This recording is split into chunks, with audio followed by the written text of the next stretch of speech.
All right, now it's time for a new segment on the KRON 4 Morning News. It's called the Job Connection. So let's go to Vicki Liviakis with more. Hey, good morning, Daria. All right, you've lost your job. You're at risk of losing your car, maybe even your home, but not your hope. This morning on KRON 4 Job Connections, we're here to help. With me this morning, Gladys Stone, Fred Whelan of Whelan Stone.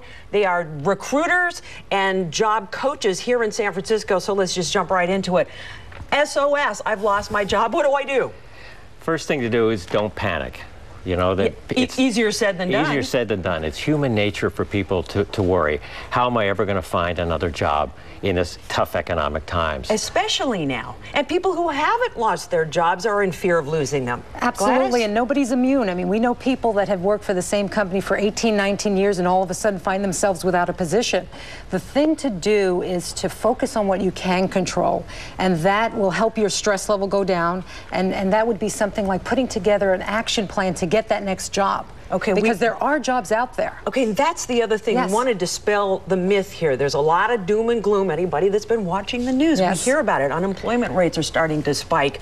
Layoffs, massive layoffs, but that's right. There are jobs. Where are their jobs? There are companies that are hiring. For example, the auto aftermarket is very strong because people are hanging on to their cars for a lot longer. So they're spending more money to keep their cars running. Okay. So AutoZone, for example. Okay, they're hiring. Safeway's hiring. Food companies like Diamond Foods and Del Monte are hiring. So there's still many companies out there hiring. You just need to find those companies and start applying to them. Okay, we rolled some graphics before. Let's go ahead and bring those back up again because you have an action plan. Don't panic, okay? Create a compelling resume. That's a big deal. Very important. We ran a show last week and the recruiters were hearing the hundreds of people. A lot of them didn't even have a resume. Got to have a resume. Okay, 1 to 2 pages? 2 pages is fine. You don't want to go over that. It has to be, you have to make it inviting to read. You don't want to try to cram too much stuff in a 2-page resume. So make it clean. Don't lie. Never lie. do that. Never lie. And the important thing is focus on your accomplishments. A lot of people spend time talking about responsibilities, but not what they've actually accomplished on the job. And that's the most compelling thing a potential hiring manager can see. Do your homework, right? I Yes. mean, you say target what company you want to work for. Make a list of the companies you want to work for. Then what you want to do is find out in those companies who would be your potential boss. You send that person a very targeted email letting them know why you want to work in that company and what value you can bring to that organization. Let a week go by and then follow up with a phone call. Follow-up's important. Yes. Okay, then work your network. What's a good network? I mean, there are social networking sites, there are... What do you recommend? We all know people who are involved in our industries and other industries, and sometimes we let those networks lay fallow and atrophy. The best advice we can give people is to keep those networks fresh, but particularly when you're out of a job, make it a point to reconnect by phone, by email, but most importantly in person. Try and have coffee with that person. Talk to them about what's going on in their job, in their industry, and they may not have a job in their company for you, but you'll certainly be top of mind. But they might know somebody who knows somebody who knows somebody. They may have a colleague who has a job. You guys are out with a book, and this is a rush to press. I mean, this is just goal, yes, right? We're very excited about that. 30-day game plan for business and career It's success. an outgrowth of our coaching business. Fred and I are very excited about helping people reach their goals. And this book goal, the exciting part is that it's all about the approach you take. And any goal, you can accomplish any goal. It doesn't matter what it is. Our book goal is all about action, taking action from day one. And we keep you motivated until you eventually reach that goal. Okay. Yeah. And importantly, it's got a 30-day goal track, which keeps people motivated from the day that they start. So they're focused on their goal, and we keep them feeling very excited about going after it. So time is of the essence. It is. And again, I want to hearken to preventive or anticipatory. I mean, there are folks out there who haven't lost their jobs, but they're seeing people pink slipped in their company. That's is anybody immune?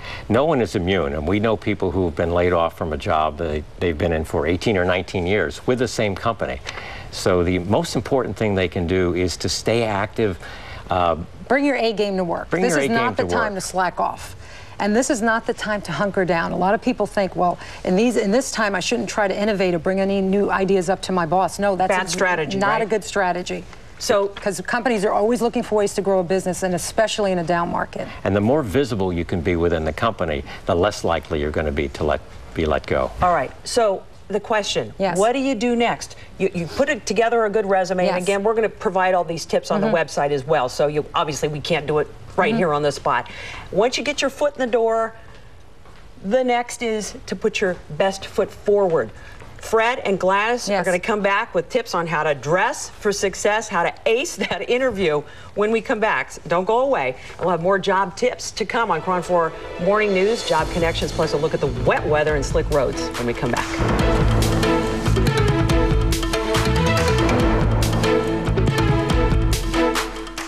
And there is a new segment on the KRON 4 Morning News. It's called The Job Connection. So let's get back to it with Vicki Liliakis. Hey, good morning, Daria. This morning on KRON 4 Job Connections, we're here with job search specialists Gladys Stone and Fred Whelan. They also career coach, and anybody who's out of work can tell you it not only messes with your mind, it messes, well, with your pocketbook, obviously. How to stay positive. We talked about it just before the break.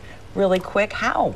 Do things that can give you control, because that will help you reduce your stress level. And that means reaching out to your network, starting to put together a plan of action for your next job.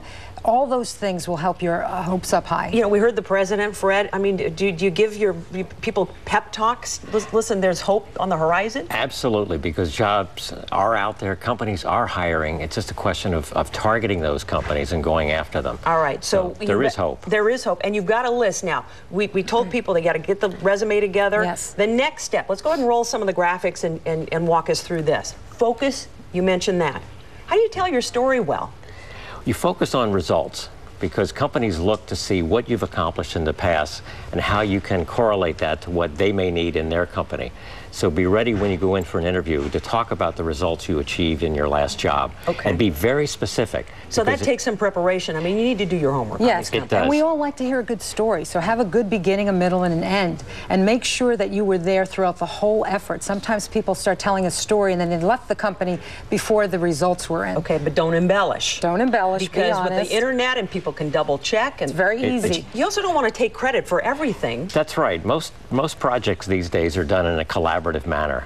Companies are matrixed organizations for the most part. So you're working with multiple departments. So don't take all the credit. Be sure to give credit where it's due to other departments. What's hard is to be enthusiastic. If you've been out pounding the pavement for a little too long, it wears you down. How do you keep your enthusiasm levels high? Well, when you go in for a job interview, you want to show that you're interested in the job. And the best way to do that is be enthusiastic.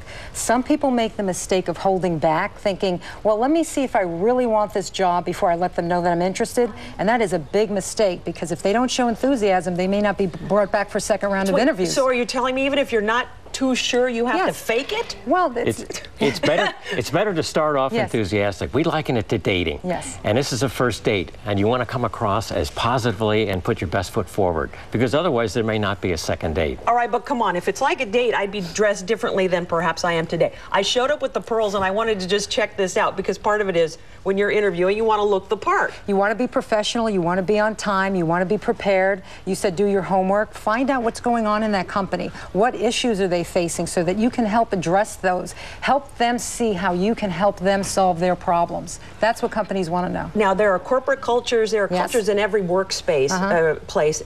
Part of it is dress codes. Yes. I mean, how do you check that out? Well, you want to be, if you can always be safe with a suit.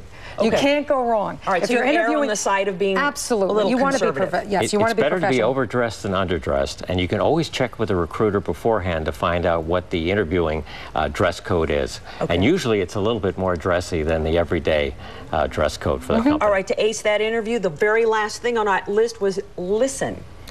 Make sure you listen to the question and then answer the question that was asked. Many people have an agenda when they go in about 3 or 4 things they want to put forward about their background. And they do that sometimes to the neglect of answering the question that the interviewer asked. Okay. So when somebody asks you a question, don't delay answering by saying, well, before I get to that, I want to tell you this. They're not interested in this. If they were interested in this, they would have asked about this. Okay. So focus on what they're asking. The biggest interview killer? Yes. Don't do what? Is it become too needy, desperate? Well, rambling. All of those things are things that you want to avoid. You don't want to ask at the end of the interview, how did I do? Sometimes people do that, and that puts the person on the spot. They're not prepared to give you feedback.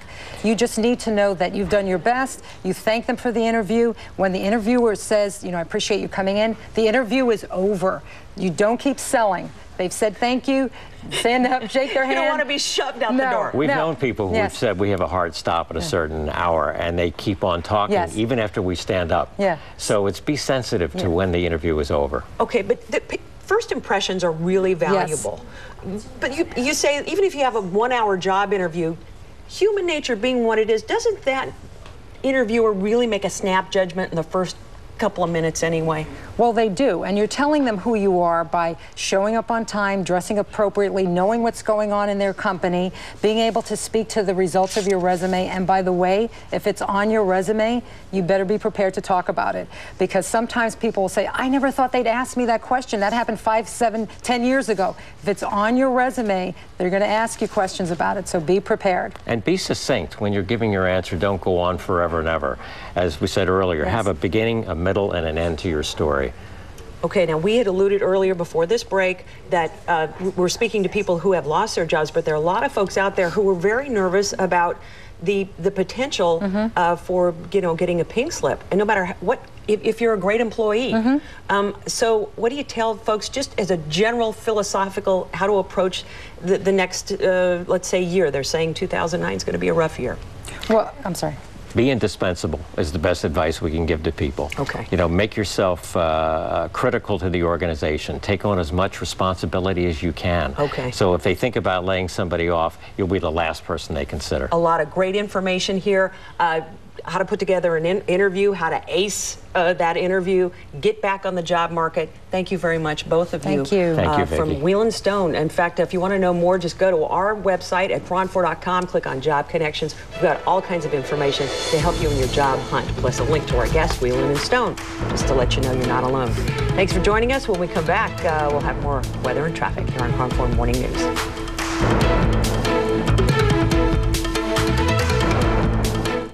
Stay ahead of the weather with Storm Tracker 4. We're seeing an increase of rain out there at this hour. This is exactly what we expected. More coverage throughout the day. The weather and the wind on this strait of houseboats. More crews in threatened areas.